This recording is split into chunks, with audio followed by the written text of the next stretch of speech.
بسم اللہ الرحمن الرحیم اعوذ باللہ من الشیطان الرجیم بسم اللہ الرحمن الرحیم صلی اللہ علی رسولہ الکریم وآلہ الاطیبین الاطہرین المعصومین۔ السلام علیکم ورحمۃ اللہ وبرکاتہ۔ طلاب عزیز کیسے ہیں؟ امید کرتے ہیں آپ خیر و عافیت سے ہوں گے۔ دروس فی علم الاصول حلقہ ثالثہ کا سبق نمبر 235 آغاز کر رہے ہیں، جس میں عنوان قرار دیا گیا کتاب کی عبارت دوران الواجب بین تعیین و تخییر شرعی سے لے کر ملاحظات عامۃ حول الاقل والاکثر تک۔ طلاب عزیز آج کے درس میں جس نقطے کو بیان کیا جائے گا وہ ایک ہے، نمبر 1، واجب دائر ہو جائے یعنی معین نہ ہو سکے کہ تعیین و تخییر شرعی ہے، تعیین شرعی ہے یا تخییر شرعی ہے، تو حکم یہاں پہ کیا ہے، اس کو آج کے درس میں بیان کیا جائے گا۔ الرابع دوران الواجب بین تعیین و تخییر شرعی، جیسا کہ آپ جانتے ہیں گزشتہ درس میں بیان ہو چکا کہ معیار تعیین و تخییر شرعی حکم عقل نہیں ہے بلکہ حکم شارع ہے، کہ شارع کہتا ہے کہ آپ فقط اگر یوں کہ ایک شارع کہ آپ ماہ مبارک رمضان کے روزے کو عمدن باطل کرنے کی صورت میں ایک غلام آزاد کرائیں، بس یہی کہتا ہے، ایک ہی معین کر کے کہتا ہے، تو پھر یہ تعین شرعی ہو جائے گی۔ اور اگر کہتا ہے کہ اعتق او اطعم، کہ یا ایک غلام آزاد کریں یا 60 مسکینوں کو کھانا کھلائیں وغیرہ، تو پھر یہاں پہ تخییر شرعی ہو جاتی ہے۔ وَنَتَكَلَّمُ فِي حُكْمِ هَذَا الدَّوْرَانِ عَلَى عِدَّةِ مَبَانٍ فِي تَصْوِيرِ تَخِيرِ الشَّرْعِ الَّذِي هُوَ أَحَدُ طَرْفِ التَّرْدِيدِ فِي الْمَقَامِ۔ شہید صدر فرماتے ہیں ہم گفتگو کریں گے اس مسئلے کے حکم کے بارے میں، لیکن چند ان مبانی یعنی 3 مبانی ہیں، ان مبانی کی بنا پر، یعنی 3 متعدد مبنا کی بنا پہ تخییر شرعی کے تصور کے بارے میں، وہ تخییر شرعی جو تردید کے 2 اطراف میں سے ایک طرف ہے، ایک تعیین ہے دوسرا تخییر ہے اس مقام میں۔ فاولا، اب ان 3 مبانی میں سے مبنی اول، نبدأ ہم آغاز کرتے ہیں بالمبنى القائل بأن مرجع التخییر الشرعی الى وجوبین مشروطین وشرط کل منہما ترک متعلق الاخر ہے۔ غور فرمائیے گا طلاب عزیز، یہ مبنی کہتا ہے کہ تخییر شرعی کی بازگشت، یعنی جہاں پہ آپ کو تخییر شرعی نظر آتی ہے اعتق او اطعم، یہ یہاں پہ اس کی بازگشت اگر اس کو آپ کھولیں گے تو اس کا مفہوم 2 وجوب مشروط نکلتے ہیں۔ ٹھیک ہے، مطلب کیا 2 وجوب مشروط کس طرح سے؟ مطلب ان دونوں میں سے ایک کے لیے شرط ہے کہ دوسرے کا متعلق ترک کیا جائے، یعنی عتق کے لیے شرط ہے کہ اطعام کو ترک کیا جائے، اطعام کے لیے شرط ہے کہ عتق کو ترک کیا جائے، یہ 2 وجوب مشروط۔ وہذا یعنی اس کا مطلب یہ ہے کہ ان العتق مثلا الذي علم وجوبہ، وہ عتق جس کے وجوب کو جانا گیا ہے، یعنی جس کے بارے میں علم ہے، کیوں مولا نے کیا ہے حکم صادر ہوا ہے، نص آئی ہے، ظہور ہے یا ظہور ہے کہ اعتق، آپ غلام آزاد کریں اگر آپ نے روزہ۔ اب مسئلہ یہ اما تعیینا او تخیرا، یہ اس کا وجوب یا تعینی ہے، فقط یہی ہے، اس کے علاوہ کچھ نہیں، اس کا بدل نہیں ہے، اس کا بدیل نہیں ہے، یا تخیری ہے۔ یہ ان العتق واجب ہے فی حالت ترک الاطعام بلا شک، کہ عتق واجب ہے اس صورت میں جب اطعام کو ترک کیا جائے تو یہ واجب ہے، کوئی شک نہیں، یعنی اس عتق کا وجوب مشروط ہے ترک اطعام کے ساتھ۔ ٹھیک، یہ وَيُشَكُّ فِي وُجُوبِهِ حَالَةَ وُقُوعِ الْإِطْعَامِ، اب اس کے وجوب میں شک کیا جاتا ہے کہ آیا جب اطعام کو ترک نہیں کیا جا رہا، اطعام بھی انجام دیا جا رہا ہے، تو آیا وجوب عتق ہوگا یا نہیں ہوگا؟ فَتَجْرِي الْبَرَاءَةُ عَنْ هَذَا الْوُجُوبِ، اس وجوب عتق کے بارے میں برات جاری ہوگی کہ نہیں، مکلف اسے بری ذمہ ہے وینتج ذالک تخیر عملیاً، پھر یہ نتیجہ دے گا کہ یہاں پہ تخیر عملی یعنی مقام عمل میں مکلف کو اختیار کے یا اطعام کرے یا عتق رقبہ۔ وقد یقالو، کبھی کبھی کہا جاتا ہے کما فی بعض افادات المحقق العراقی، جسے محقق عراقی کے بعض مفہومات میں اور بعض افاد جو جن باتوں کو انہوں نے سمجھایا ہے اس میں ہے کہ انا کل من الوجوب تعیین للعتق والوجوب تخیر فیہ حیثیت الزامیت یفقدها الآخر۔ وہ فرماتے ہیں کہ وجوب تعینی عتق کا یہ کہ فقط یہ ہے، یا وجوب تخیری عتق کا اس میں ایک ہے، ان میں سے ہر ایک کے اندر حیثیت الزامی ہے یعنی وجوبی، یعنی لیکن ایسی حیثیت الزامی کہ جو دوسرا اس حیثیت الزامی سے فاقد ہے۔ مطلب یوں کہ عتق رقبہ کا ضروری ہے اور ترک اطعام کے ساتھ ضرورت، ترک اطعام میں تو وہ حیثیت الزامیہ نہیں، اس طرح کے برعکس فیکون کل منہما مجرا للاصل یا مجرا للاصل النافی ویتعارض الاصلان۔ پھر اچھا اس صورت میں دونوں میں سے ہر ایک وہ مقام ہو جائے گا جہاں پہ وہ اصل جاری ہوگی جو نفی کر رہی ہے، یعنی فرق اصل براءت ایک طرف سے عتق کے بارے میں جاری ہوگی جب اس اطعام کو ترک کیا جا رہا ہے، اور جب اطعام کے بارے میں واجب ہوگی جب عتق کو ترک کیا جا رہا ہے، تو دونوں اصل برات آپس میں تعارض پیدا کریں گی۔ اب یہ جو محقق عراقی نے کہا کہ حیثیت الزامیہ ہے، اس حیثیت الزامیہ کی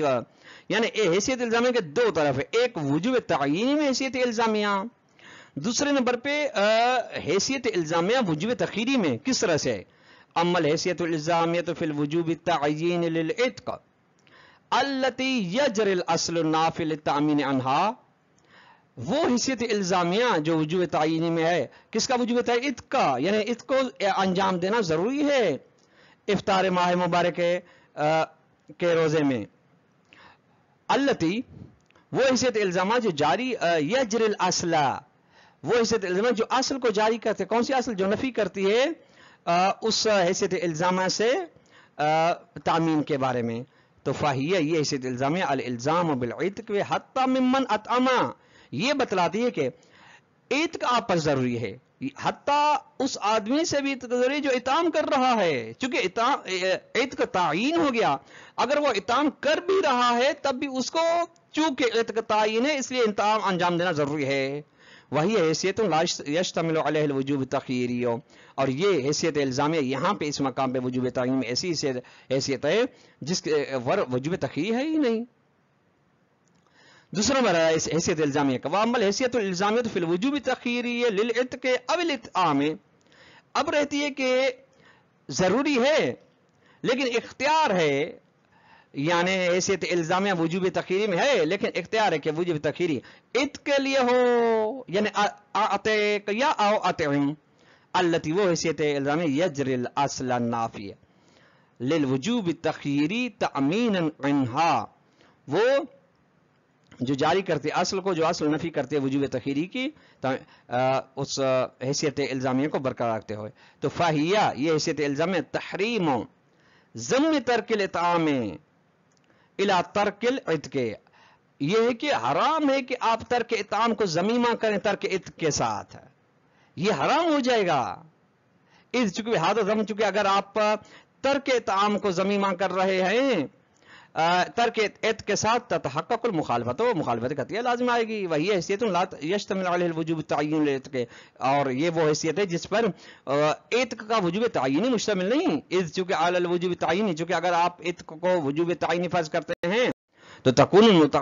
مخالفت متحققۃ بنفس ترک العتق، تو پھر جب آپ عتق کو ترک کر رہے ہیں تو مخالفت قطعیہ لازم آئے گی۔ ولا یکون ہناک بأس فی ضم ترک الاطعام الی ترک العتق، ہاں اس میں کوئی حرج نہیں ہے یہاں پہ کہ آپ ترک اطعام کو ضمیمہ کر دیں ترک عتق کے ساتھ، کیوں؟ حرج نہیں ہے، لا باس کی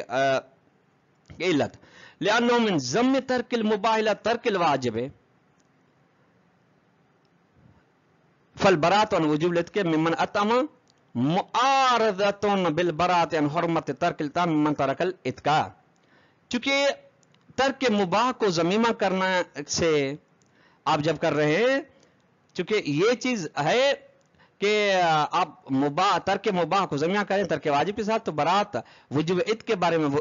برات جاری ہوگی اس آدمی کے بارے میں جو اطعام کر رہا ہے. اب شک ہے کہ عتق واجب ہے یعنی اصل کہیں گے ہم کے برات ہے یعنی واجب نہیں ہے. یہ غور فرمائے گا، یہ اس تعارض رکھتی ہے، یہ براعت تعارض رکھتی ہے اس برات کے ساتھ جو ترک اطعام کے حرام ہونے کے بعد، چونکہ ہم نے کہا ترک اطعام حرام ہے اس آدمی سے جو ترک عتق کر رہا ہے. وهذا البيان من كان يثبت علما اجماليا باحدى حیثیتین الزامیتین. یہ بیان جو ہے